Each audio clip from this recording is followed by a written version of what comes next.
Good evening and welcome to Calendar with Ian White and Tina Gelder. On the day that justice was served to the thugs who brought violence and division to our region's streets. Yes, just days after widespread disorder hit Rotherham, Hull and Leeds, 8 men are tonight beginning jail sentences with the promise that more will follow them.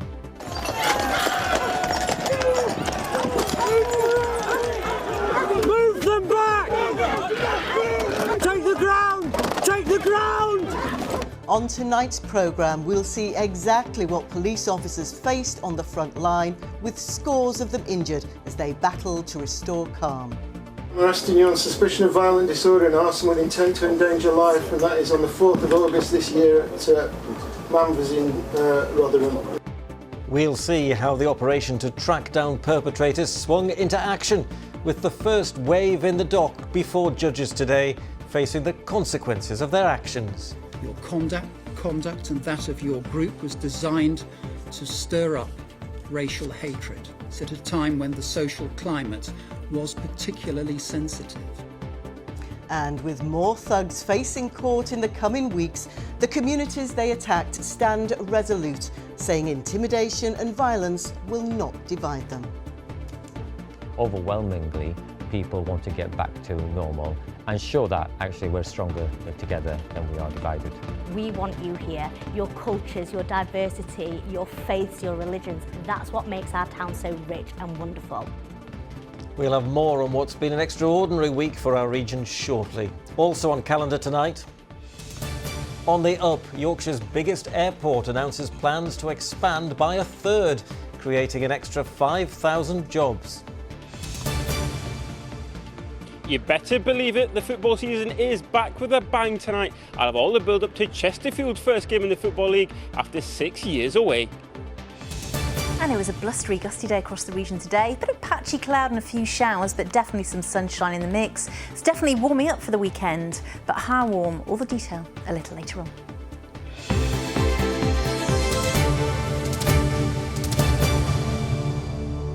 A very good evening to you. We start in Rotherham, and a teenager who rocked a police van during the rioting in the town, leaving a police community support officer fearing for his life, has become the first person to be jailed following the unrest. His 18-year-old Kenzie Ruffley from Pontefract was part of what was described as a violent mob who battled with officers outside a hotel housing asylum seekers. A judge told him today, "You have brought shame on yourself and your town." From Sheffield Crown Court, Helen Steele reports. With only a shield between this officer and a vicious mob, this is the view from the front line in Rotherham. Get back! All officers had been asked to cancel holiday leave to be at the Holiday Inn on Sunday, where 400 people gathered to target asylum seekers. 58 officers were injured. A small gang attack a police van. Inside, PC Paul Cundy, who said he feared for his life before he managed to drive away. Among them, 18-year-old Kenzie Ruffley, who today became the first to be sentenced and jailed for his part in the Rotherham riots. Well, Kenzie Ruffley handed himself into police on Wednesday, appeared at Sheffield Magistrates Court yesterday, and today he was sentenced here at Sheffield Crown Court in a fast-track case designed to send a tough message to anyone who took part. Well, in passing that sentence, the judge told him, "I am not unmindful of your age or your deplorable upbringing, but you were part of a gang whose conduct was vile. They were provoking officers and spreading hate.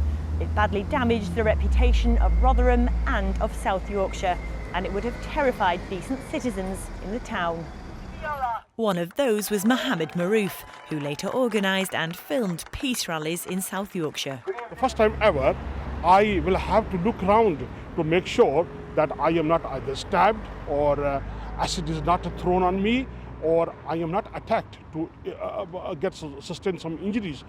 Do you think this person's young age plays any factor, or do you think everybody is culpable? The behaviour we have seen, whether they're young people or whether they're older people. So it was terrible. So they deserve very tough sentences. 600 arrests have been made nationally, and Sheffield Crown Court is set to be swamped as rioters move through the justice system. The police are absolutely expediting all of the cases. They are making sure they're going through all the CCTV footage, the drone footage, the images from the body-worn cameras, and they will be going after every single person who took violence to our streets on Sunday. So my message would be, if you took part in that violence, if you know somebody that took part in that violence, get in touch with the police straight away. The buildings in Rotherham still bear the physical scars. The community is still living with emotional ones. Bringing us here together today. And today peace prevailed as a multi-faith gathering called for calm. Any form of extremism will not deter us. Our job is to unite together and send a strong message that we can't have that in our country. That message will be taken to the streets this weekend, with peace rallies planned across the region. Meanwhile, Roughly begins his 2-year, 4-month sentence in a young offenders institution. The first to be sentenced over the Rotherham riots, and certainly not the last. Helen Steele, ITV News. Well, as those involved in the disturbances are fast-tracked into court, today a man who didn't even leave his own home is beginning a jail sentence for stirring up racial hatred. Jordan Parler took to Facebook urging friends to attack a hotel on the outskirts of Leeds where more than 200 people, including asylum seekers, were staying. Well, Fraser Maud's live at Leeds Crown Court for us this evening. And Fraser, the hotel had to be locked down, didn't it? It did indeed, Ian. Yeah, this offending centred around the Britannia Hotel in Seacroft in Leeds, known locally to house refugees and asylum seekers. There were 210 people inside that building when it was attacked by people with stones, bricks, other projectiles, smashing some of the windows. And the concern for the safety of those inside was so great that the duty manager chose to lock down the hotel and call in extra security and police as well. During this time, Parler posted on Facebook saying every man and their dog should be smashing expletive out of Britannia Hotel. It was initially sent to 1,500 of his Facebook friends, but the judge said it was his intention that it should be spread far more widely than that. The police were quick to respond within a matter of hours. This was the scene as Parler was arrested at an address in Wakefield. The sound of the handcuffs being snapped onto his wrists, a stark reminder of what Sir Keir Starmer has been reiterating this week, that social media is not a law-free zone. Parler sought to be the first person to be sent to prison over social media posts relating to the recent riots. The Recorder of Leeds sent him to prison for 20 months and said this as he handed down that sentence. Although you said that you had no intention of carrying out any act of violence, there can be no doubt that you were inciting others to do so. Otherwise, why post the comment? You expressed remorse, but by that time it was too late. And Fraser, Jordan Parler wasn't the only defendant facing jail today following those disturbances, was he? That's right, Tina. As we know, in Leeds last weekend, there were violent scenes as we saw protesters and counter-protesters meeting in the centre of the city. It was during this protest that several arrests were made, and today we saw 3 people being sentenced for their part in that violence. Jordan Plain, he was sentenced to 8 months for racially aggravated intentional harassment. He joined up with a group of EDL supporters in the city centre and was filmed making monkey noises and other racist gestures towards a group of black and Asian counter-protesters. 2 of the counter-protesters also sentenced today. 21-year-old Samir Ali was sentenced to 20 months in prison.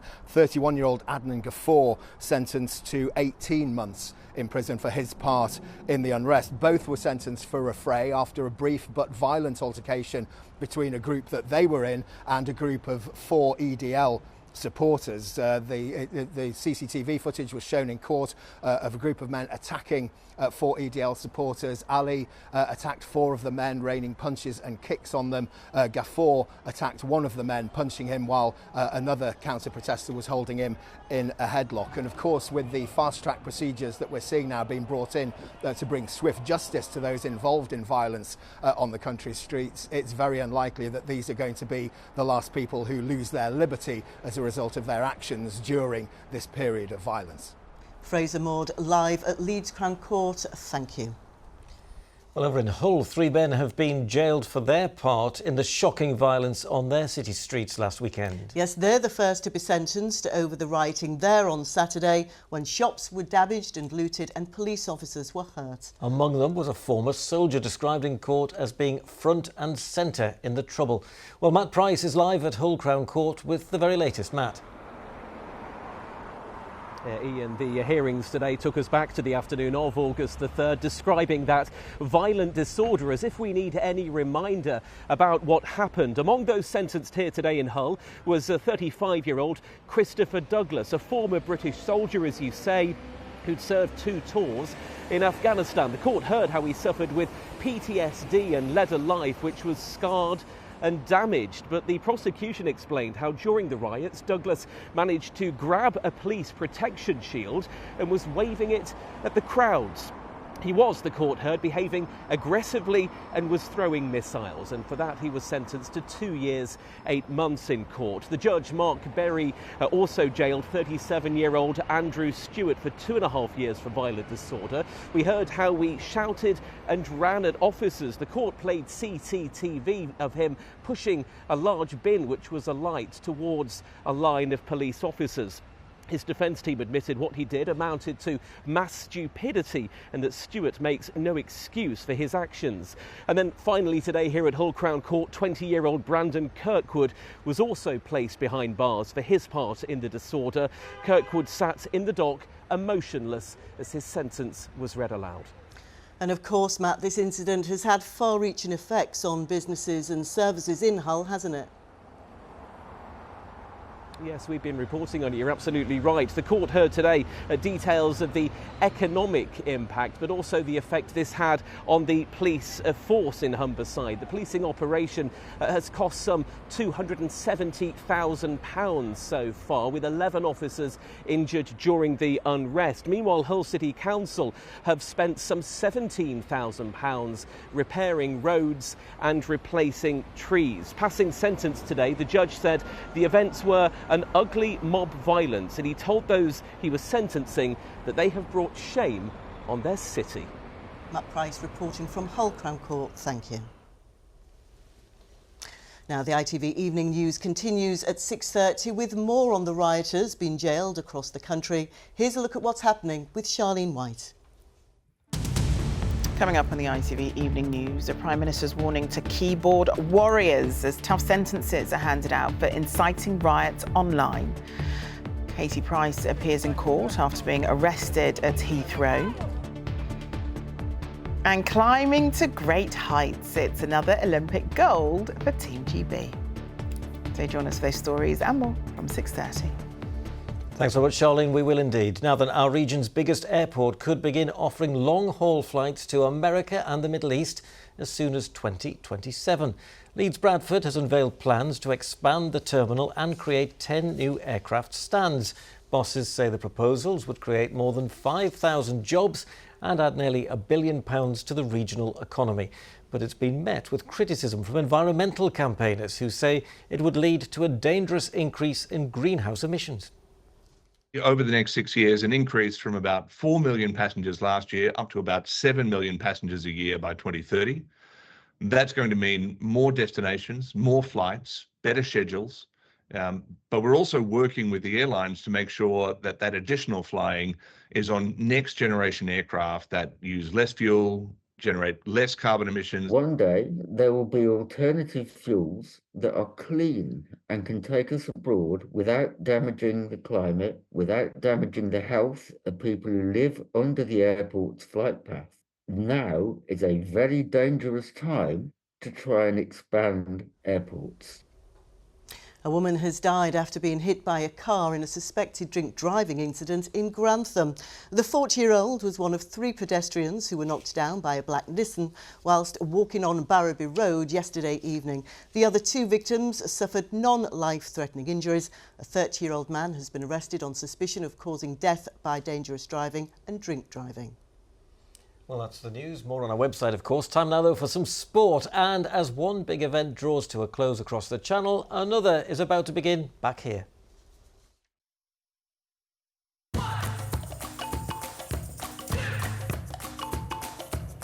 Xero accounting software. Sponsors ITV Regional Sports Report. Now, it's the one time in the year every single football fan walks to the game with a spring in their step. The new season kicks off this evening, every team hoping this is their year. While still riding the crest of a wave after promotion back to the Football League at Chesterfield, there'll be a party atmosphere for their first game of the season tonight. So we sent our own party animal, Arif Ahmed, to Gatecrash. Arif, it looks like the bit of the calm before the storm down there tonight in Chesterfield. Yeah, you know me, Chris. If there's a party, I'm there. As you say, yeah, calm before the storm here. But let me tell you, on this lovely evening down in Chesterfield, the pitch is looking absolutely splendid for the start of the new season. As you say, it's a bit empty just now, but let me tell you, in about an hour's time, this place is going to be absolutely jam-packed. Sold out. 9,500 people going to be in here waiting to see Chesterfield play the first game in League Two for 7 years. Two men equally excited are the owners, the Kirk brothers, Ashley and Phil. Great to see you this evening. Great to see you. The fans are excited. Are you? Oh, really excited! Can't wait for it to start. Back after 6 years, it's been a long wait and a hard fought to get here. But yeah, very excited. Thank you. Yeah. And we've seen great scenes here, Phil, when they got promoted earlier in the year. Fans will be hoping for another promotion party in May. What are your expectations this season? Well, my expectations are for a good season. We've got a good squad, some great players, great staff. They'll all try the hardest. I'm sure we're going to be safe, and we'll see where we end up. We'll have a party regardless. It'll just depend how big it is. Fantastic. Swindon tonight in League Two. How do you think it's going to go? Well, I think the team are feeling confident. We've got a good squad together. They've been working hard all summer. I've seen them do it. It's football, obviously, at the end of the day, but I'm feeling optimistic. I think we're going to do it today. Get a good result. And Phil, how are you when you watch it? Are you kicking and heading every ball? Are you calm? Are you nervous? How are you when you're watching the game? I'm quieter than I would be if I was in the cop like the old days. I'm now wearing a jacket, but I'm relatively calm. The manager and the players are prepared, and that's the same with both sides. But I'll get excited if something big happens. I'm absolutely shocking. I hate it. Oh my goodness! I'm hiding behind my fingers, heading the ball, kicking it terrible. So I'm the other side. Yeah.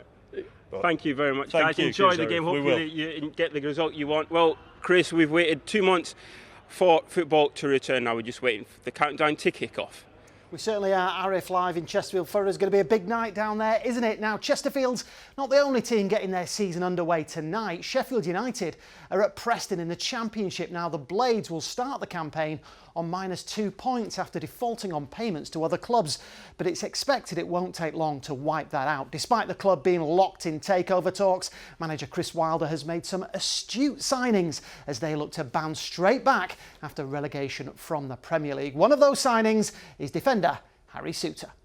It was vital for me to come somewhere and try and play a lot of games, and speaking to the manager here and some of the staff and a few boys that I know have played here and I've also played here in the past. It was just a kind of perfect partnership, and yeah, I didn't really have to get sold on the club or anything like that. Obviously everyone knows how big the club is, and I think it's just a great fit this year that, you know, the vision of the club and my vision kind of aligns.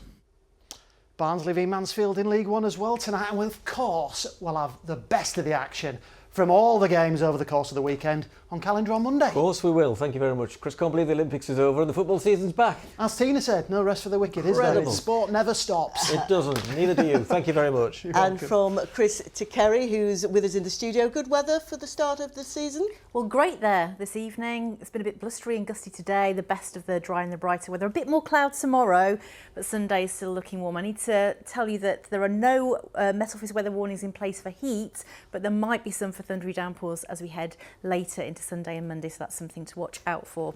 So I've given the temperatures a little look so far this year. Of course, early last week, we had that warm spell. We've just been hovering around 27 to 29 Celsius. Last year, our maximum temperatures were 29 Celsius or early 30s. We could be getting as hot as that or around that, and if we get warmer than that during the course of this weekend, it will be the hottest temperature that we've had in 2 years. So yeah, warm but humid, close nights. It's only 1.5 day window. We don't have to worry about it. So with all the news that we've had this week, I've been asking for your happy place photos to lift the mood. So Helen Butterworth shared this one. She says anywhere basically in the Yorkshire Dales, but this is a shot of hers from above Settle, and she just says it gives her complete peace if she just takes herself off to the Yorkshire Dales. This is, of course, Derwent Valley in Derbyshire. Sandy is from West Yorkshire, and she said if she's not near her local Wolfstone Heights, she likes to go to the Derwent Valley for the reflections, particularly in summer. And of course, we've got summer. The heather is coming out. Looks absolutely gorgeous. This was actually this afternoon at Surprise View near Hathersage. A big thank you to Katie Smith for that.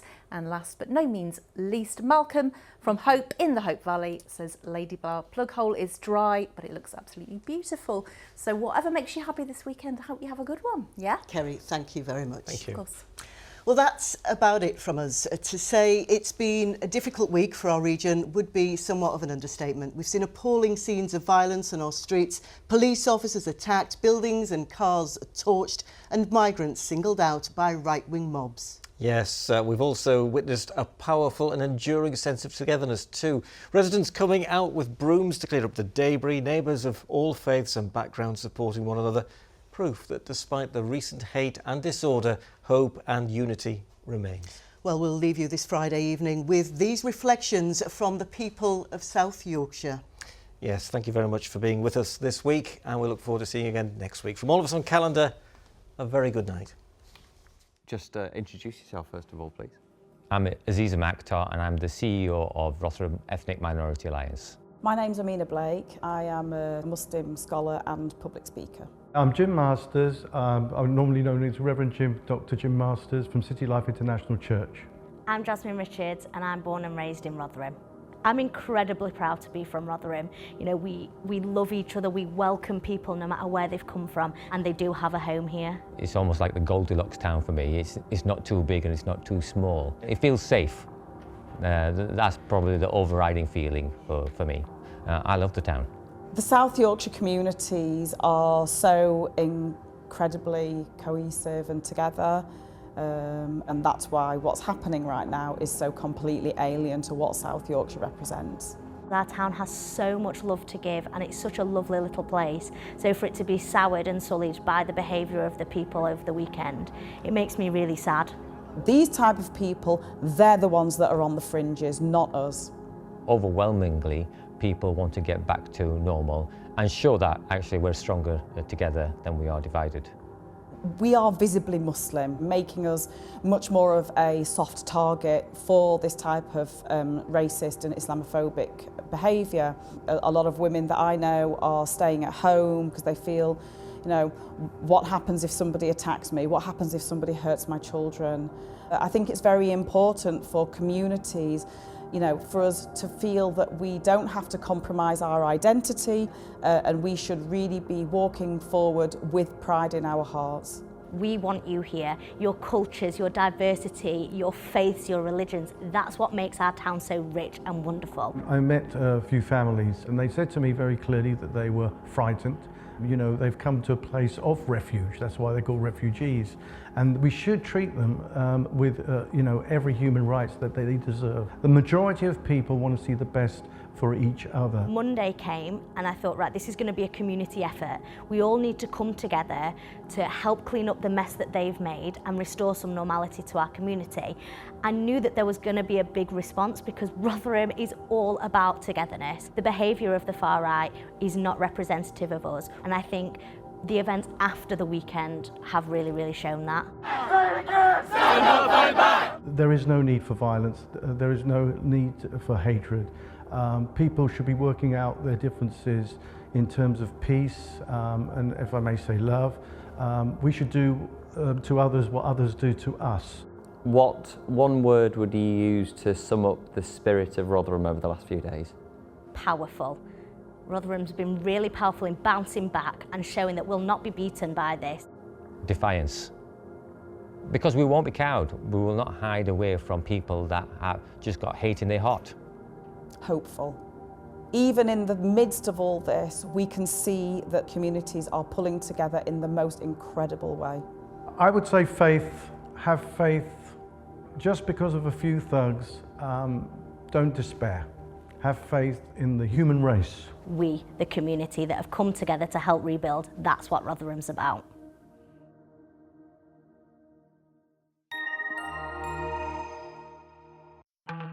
Good visibility on the horizon.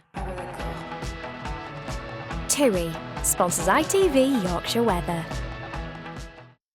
Hello again, a very good evening to you. Bright and breezy across the region today. A lovely start first thing this morning in Hebden Bridge. Brilliant aspect of the big skies and the little people at Castle Hill. And you don't really need to go very far for your happy place if this is your balcony view with a fish and chip Friday lunch. Brilliant. Keep those photos coming, weather photos at itv.com. So we've got this little feature tomorrow. Could bring a bit more cloud for Saturday and a few showers initially. High pressure still building for Sunday, the best day of the weekend. And then a cold front approaching and coming into that warm and humid air. So we could see certainly some higher temperatures during the first part of Monday, but also a higher risk of some heavy and thundery downpours. For this evening, fine, bright and breezy. The winds will ease a little bit as we head deeper into tonight and into the early hours. Just a little bit of high cloud, a little bit of a breeze and temperatures around the mid-teens Celsius. As we head into tomorrow, a good start, dry and bright, but we've got that annoying little feature that could produce a little bit more cloud for the middle part of the day and perhaps some very light rain and drizzle. But we are expecting it to exit and it will become drier and brighter towards the evening, and temperature-wise starting to get quite humid in the south, 23 or 24 Celsius. So a decent evening to come, and then high pressure building as we head into Sunday, the best day of the weekend, largely dry, clear and becoming very warm into the high 20s. Warmer still, we think, as we head into Monday. Certainly the first half could be into the high 20s, possibly knocking on the door of 30, but a higher risk of the heavy and thundery downpours, and even Tuesday still looks much warmer than average. TUI sponsors ITV Yorkshire Weather.